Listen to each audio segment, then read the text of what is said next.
Oi, eu sou o Gabe e hoje a gente vai conversar sobre Lily, a e-girl, uma personagem numa Conquister de 4 ou 5 anos atrás que resume uma subcultura, mas ao mesmo tempo também a ironiza e traz muita realidade pra frente dela. Então vamos fazer um mergulho entendendo como é a cultura das e-girls, o porquê ela é dessa forma, quais as influências que tem e como o Maicon conseguiu de forma maestral misturar tanto o lado irônico quanto a realidade que ali existe.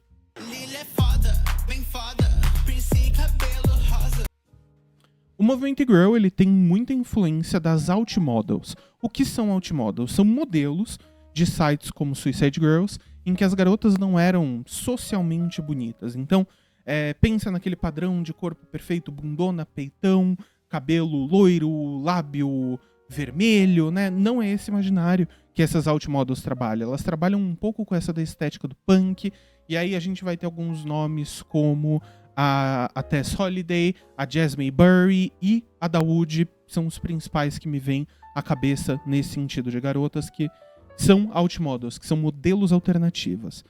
Aos poucos, essa estética da alt-model, ela acaba se mesclando com outras culturas, como a cultura anime, como a cultura do emo e com a cultura do punk.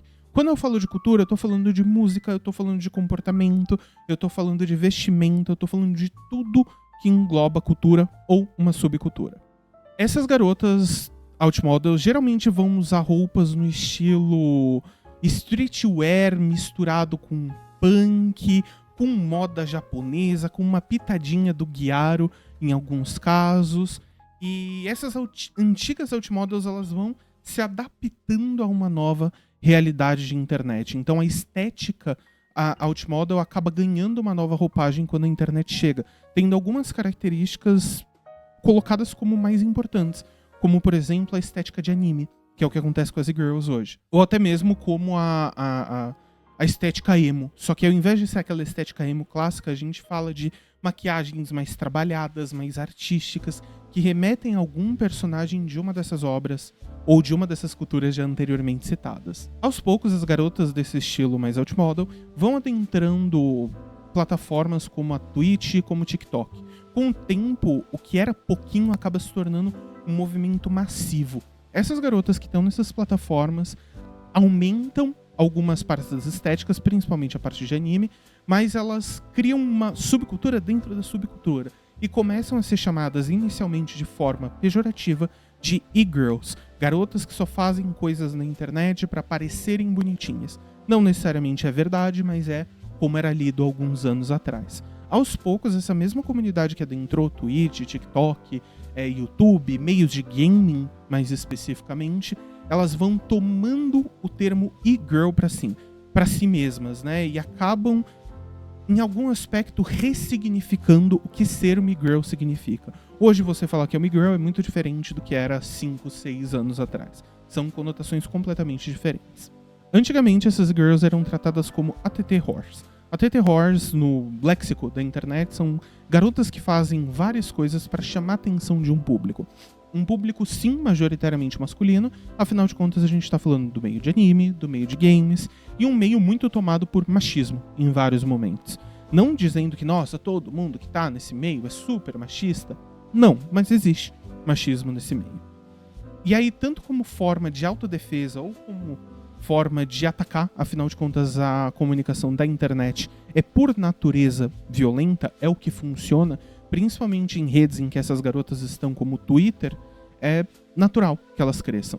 Afinal de contas, se você tá brigando com todo mundo o tempo inteiro, se você mudar uma vírgula do seu comportamento, se você mudar um pouquinho do seu comportamento, é o suficiente para que as pessoas te vejam de uma forma diferente e te entendam de uma forma diferente. É claro, tem também a influência de bandas fempunk, Riot Girl, né? Bandas como, tô lendo os nomes, Bikini Kill, Brat Mobile, The Lunatics e Brenton Weldon.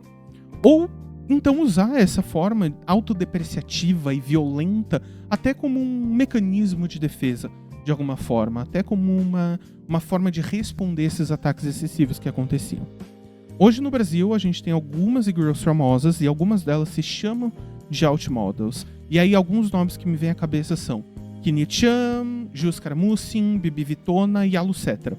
são os principais que me vêm nesse momento. Você vai encontrar outras, deve ter outras, mas essas são as que mais remetem a esse estilo que eu falei, a essa ideia que eu falei anteriormente.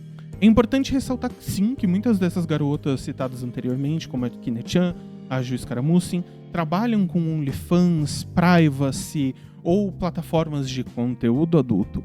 A discussão aqui não é se é certo ou errado trabalhar com conteúdo adulto. Não é pra isso que a gente tá aqui, não é esse o objetivo do vídeo. Afinal de contas, a gente não sabe onde bate água na bunda da pessoa e quais são as contas que ela tem pra pagar e como ela vai fazer pra levantar esse dinheiro.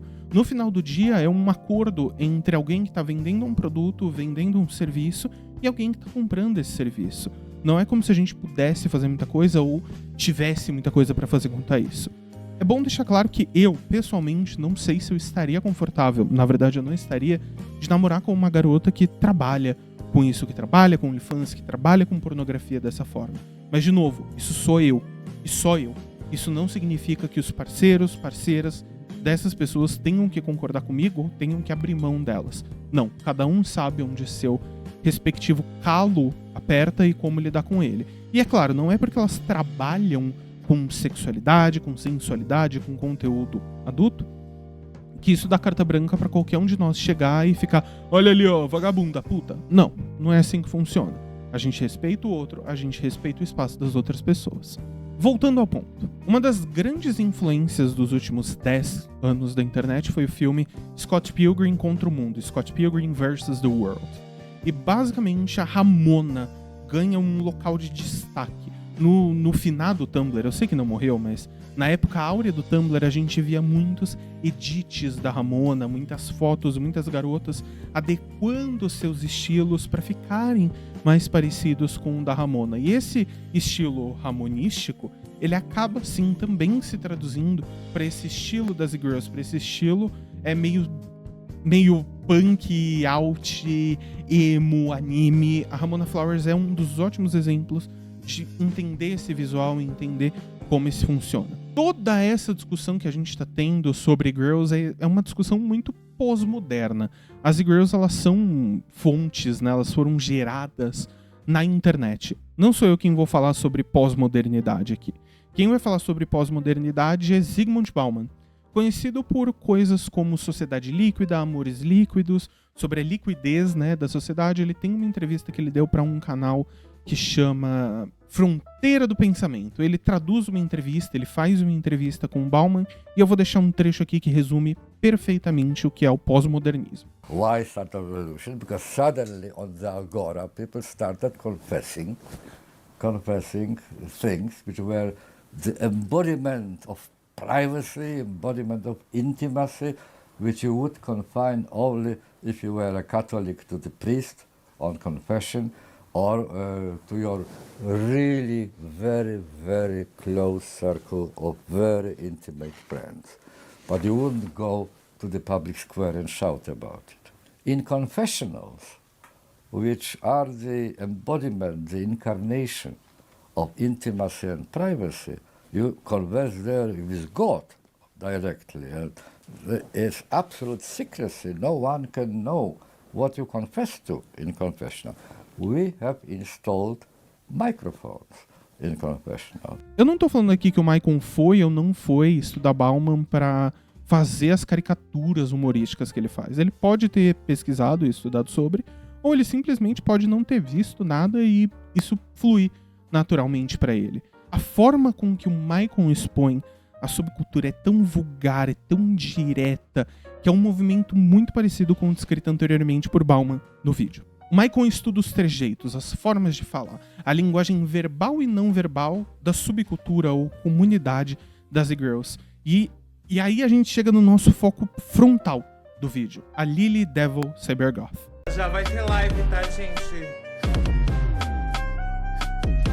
A Lily é uma garota que trabalha na internet vendendo packs de foto. Ela é instagramer, youtuber, streamer e, como ela mesma diz, qualquer coisa que eu não precise trabalhar e ganhe dinheiro. A busca incessante da Lily por ser diferente das outras garotas a coloca dentro de uma bacia de garotas que não querem ser igual às outras garotas, mas acabam sendo iguais dentro de si mesmas.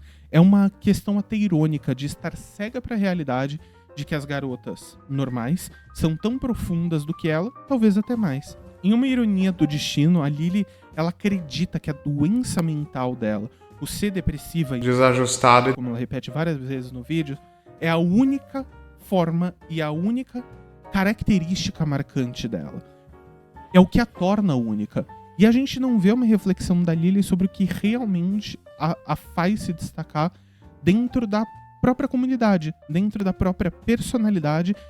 E também a gente não vê ela explorando sentimentos mais complexos e mais densos que existem dentro dela. A Lily, em algum aspecto, ela coloca boa parte do valor emocional dela dentro dos seus números de redes sociais. Eu tenho 10 mil inscritos. A Lily, em sua essência, ela é um reflexo de uma sociedade, de uma cultura que cada vez mais valorizam suas vidas e presenças online. Onde o ser é infinitamente menos importante do que o parecer. Não é incomum a gente ver na internet pessoas que têm seus quadros de depressão, ansiedade ou qualquer coisa mental sendo agravados. Para o produtor de conteúdo é muito complicado porque existe toda uma pressão de gerar renda e do seu público em cima de você. E para a pessoa que não é produtora de conteúdo, a busca da perfeição, a busca da vida perfeita, uma questão comparativa muito forte. O meu amigo tem 30 anos, já tem carro, uma família, um filho e uma casa própria, e eu ainda não. Todo o confrontamento que existe nas culturas influenciadoras do movimento Girl, ela é diminuída pela Lily, ela é tratada como nada pela Lily. Quando ao enfrentar uma crítica, ela decide falar sobre o abuso que sofreu na internet, ao invés de realmente pensar se foi uma crítica válida, foi uma crítica sistemática, ou então eu realmente estou certa. Não, a resposta é ir na internet falar que sofreu um abuso. Deve ser horrível me odiar e não poder me chamar de feia. Vai tomar no c... arrombado, filha da p... caralho.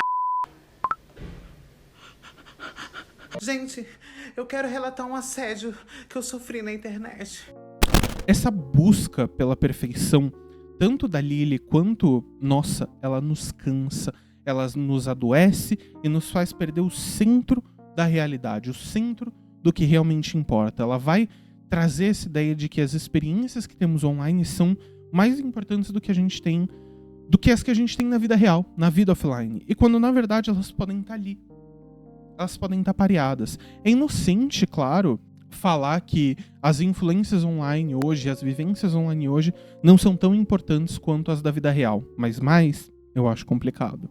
O canal JP Paiva, ele tem 2 vídeos muito interessantes onde ele conta parte da experiência que ele teve. Tanto pela desaceleração do dia a dia, do cotidiano dele, tanto pela forma que mudou a forma que ele vê a realidade, o jeito que ele entende o mundo. Eu vou deixar as 2 imagens das thumbnails aqui, e aí vocês partem lá pra ver depois. Ser uma pessoa que entende seus pontos positivos e negativos, seus medos, dicotomias, é completamente desnecessário na visão de mundo de Lily. Afinal, ela é foda, e ela é famosa na internet. A Lily, ela acaba trazendo uma reflexão pra nós que estamos na internet de forma muito constante, de forma muito pungente, todos os dias, consumindo produtores de conteúdo todos os dias no Twitter de forma excessiva, como uma crítica em algum aspecto. Afinal de contas, a gente acaba em algum nível se medindo pela mesma régua que a Lily tá se medindo. Então eu tenho muitos seguidores, eu sou foda. Eu tenho poucos seguidores, eu não sou nada. A Lily, ela é um reflexo de uma diminuição de complexidade que a internet pode sim trazer às nossas vidas e à nossa realidade. E o Maicon consegue encapsular isso de forma maestral. Esse foi o vídeo de hoje. Muito obrigado por você que assistiu até aqui. Espero que tenha gostado. Caso tenha gostado, eu posso trazer mais vídeos nesse estilo.